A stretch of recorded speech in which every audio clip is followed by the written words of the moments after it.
खान साहब एक तरफ नारा लगाते हैं कि मैं कोई गुलाम हूं, तो क्या खान जी आप बाकियों को अपना गुलाम समझते हैं?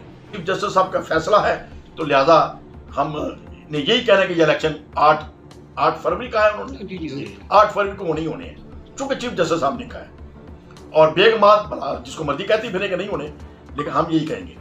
लेकिन मैंने एक दरख्वास्त शुरू में चीफ जस्टिस पाकिस्तान को भेजी,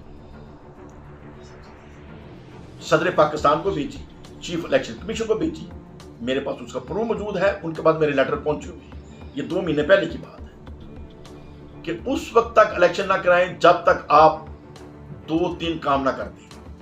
और यह मुश्किल काम नहीं है, वोट डालना कंपलसरी करें। हर पाकिस्तानी हर सूद वोट डालेगा, जो वोट नहीं डालता उसके शनाख्ती कार्ड कैंसिल करें, बाद में 500 रुपये उसको फाइन करें, और वो नादरा में दोबारा अपना शनाख्ती कार्ड बहाल कराने जाएगा, 500 रुपये जुर्माना करें, उसका शनाख्ती कार्ड बहाल करें।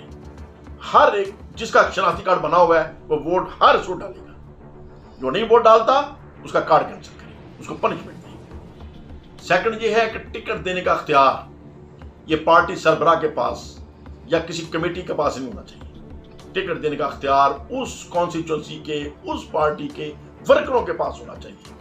और हर पार्टी हर कॉन्स्टिट्यूंसी में अपने वर्कर इलेक्शन कमीशन को रजिस्टर कराए। हर डिस्ट्रिक्ट नाज़िम जो है अपनी पार्टी का, पीपल्स पार्टी का, मुस्लिम लीग का, तहरीक इंसाफ का, जमात इस्लामी का, जेयूपी का, जितनी भी पार्टी है, वो बताए कि इस जिले में, इस कॉन्स्टिट्यूंसी में हमारे ये 500 या 1000 या 2000 मेंबर है, और कम से कम जिसके मेंबर 200 नहीं है उसको उस कॉन्स्टिट्यूंसी में कोई इलेक्शन लड़ने का हक नहीं है।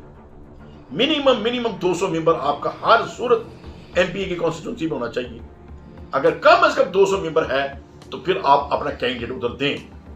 अगर 200 मेंबर नहीं है तो आपको इलेक्शन लड़ने का कोई हक नहीं। सीधी सीधी बात है। ये इस तरीके से अगर आप टिकटों की तकसीम का फैसला कर दें तो फिर ये जो गुलाम बना चीज है ये खत्म हो जाएगी। वरना हर पार्टी के अंदर, जो मैं 2002 से बात कहता आ रहा हूं, मेरे आबद शेर अली साहब गवाह हैं, राना महमूदुल हसन जो मुल्तान से एमएनए थे उस वक्त, मुस्लिम लीग नून के हैं, वो भी गवाह हैं, आजकल सेंटर है गालबन। मैं ये बातें उस वक्त भी करता था कि ये क्या ड्रामा है कि हर पार्टी के अंदर एक डिक्टेटर बैठा है और सारे डिक्टेटर इकट्ठे होकर कहते हैं मुल्क में जमहूरियत होनी चाहिए।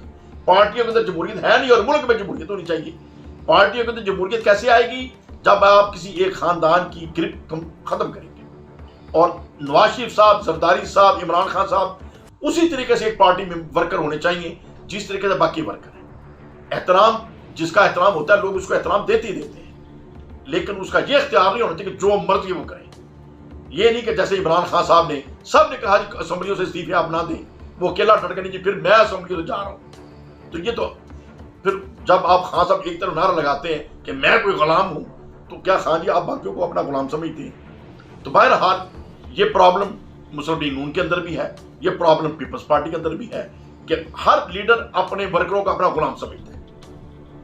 इस गुलामी को तोड़ें और ये आज मौजूदा जो रजीम है, आज मौजूदा जो गवर्नमेंट है, वो तोड़ सकती है। अगर उनका सवाल आए ये कानून और आइन इजाजत नहीं देता, तो फिर कानून और आइन की पहले आपने कहा मानी है। सेकंड ये है कि परवेज मुशर्रफ साहब ने जब कह दिया था कि जिसने बीए नहीं किया वो इलेक्शन नहीं लड़ सकता, ये किस कानून और आइन में लिखा हुआ था? उसने कह दिया था और फिर ये हो गया। लिहाजा आज केयरटेकर गवर्नमेंट जो कि इलीगल गवर्नमेंट है, इस वक्त गैर आईनी गवर्नमेंट है, लेकिन है बाहर उसी इलीगल गैर आईनी गवर्नमेंट को दरख्वास्त है कि वो ये रूल नाफज कर दें कि पार्टी टिकट उस कॉन्स्टिट्यूंसी के पार्टी के वर्कर देंगे। अपनी अपनी पार्टी की लिस्टें हर कॉन्स्टिट्यूंसी से इलेक्शन कमीशन को रजिस्टर कराएं। मिनिमम 200 वर्कर जरूर होना चाहिए, और जिसके पास 200 वर्कर भी नहीं है उसका कोई हक नहीं है कि उस कॉन्स्टिट्यूंसी में अपना नुमाइंदा दे। और मिनिमम 200 वर्कर हों, ज्यादा से ज्यादा जितने भी हों, वो देख कहेंगे कि जी हमारा इसको टिकट दे, हमारा एमएनए ये है, हमारा एमपी ये है। उनका फिर जनरल इलेक्शन में मुकाबला हो जाए और जनरल इलेक्शन में वोट डालना कंपल्सरी हो। हर बंदा हर सूद वोट डाले, और जो 51% वोट लेगा वो मेंबर सूबाई असेंबली और मेंबर नेशनल असेंबली होगा। जिसने 49% वोट लिए वो मेंबर नहीं हो सकता। 51% वाला वोट लेगा, और अगर पहले इलेक्शन में 51% कोई भी नहीं लेता तो रन अप इलेक्शन 15 दिन के अंदर अंदर कराएं टॉप 2 के अंदर, और एक ना एक 51 ले जाएगा और एक 49 पे रह जाएगा, तो रियल इलेक्शन होंगे, सही जमहूरियत होगी, सही जमहूरी आवाज आएगी।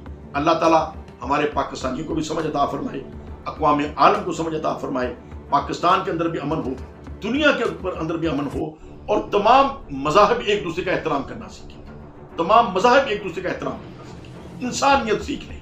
और इसका सबक सिर्फ और सिर्फ सुन्नत नबवी सल्लल्लाहु अलैहि वसल्लम से आपको मिल सकता है। दुनिया की किसी और कानून, किसी और किताब में इंसानियत का कोई दर्ज नहीं है, कोई दर्ज, अगर है तो बता दें। अल्लाह करे कि दुनिया के ऊपर अमन हो जाए। फ़लस्तीन के हमारे जो भाई हैं उनके लिए, उन्हें सब्र की दुआ है उनके लिए, अल्लाह उन्हें सब्र करे। हमारे हुक्मरान बेगैरत हैं, इसलिए हमारी बेबसी है, मुसलमानों की बेबसी है, वरना अरब के अंदर बेशुमार मुजाहिद मौजूद है, अफगानिस्तान के अंदर तो पूरा मुजाहिदीन का है, ईरान तो पूरा मुजाहिदीन का है, पाकिस्तान के अंदर हर गांव में आपको मुजाहिद मिलेंगे। लेकिन जब हुक्मरानों की बेबसी है तो फिर हम भाई आपके लिए मजबूर हैं। हम दुआई कर सकते हैं, अल्लाह ताला आपके शुहदा को अल्लाह मुकाम अता फरमाए, आपके जो बच्चे जख्मी हो रहे हैं उनको अल्लाह ताला सब्र अता फरमाए, सेहत अता फरमाए, हिम्मत अता फरमाए, तकलीफ बर्दाश्त करने का हौसला अता फरमाए। हम आपको सलाम करते हैं, शर्मिंदगी के साथ सलाम करते हैं। हम इस काबिल नहीं है, इस काबिल नहीं है। हाँ, आपके ऊपर बम बरस रहे हैं, हमारे ऊपर भी बरसते, हम ज्यादा खुश होते। आपके शहीद हो रहे हैं, हमारे भी घर में शहादतें होती, हम खुश होते। लेकिन अफसोस है कि हम आराम से बैठे हैं पंखे चला के, और आप तकलीफ के अंदर। आपको सलाम करते हैं।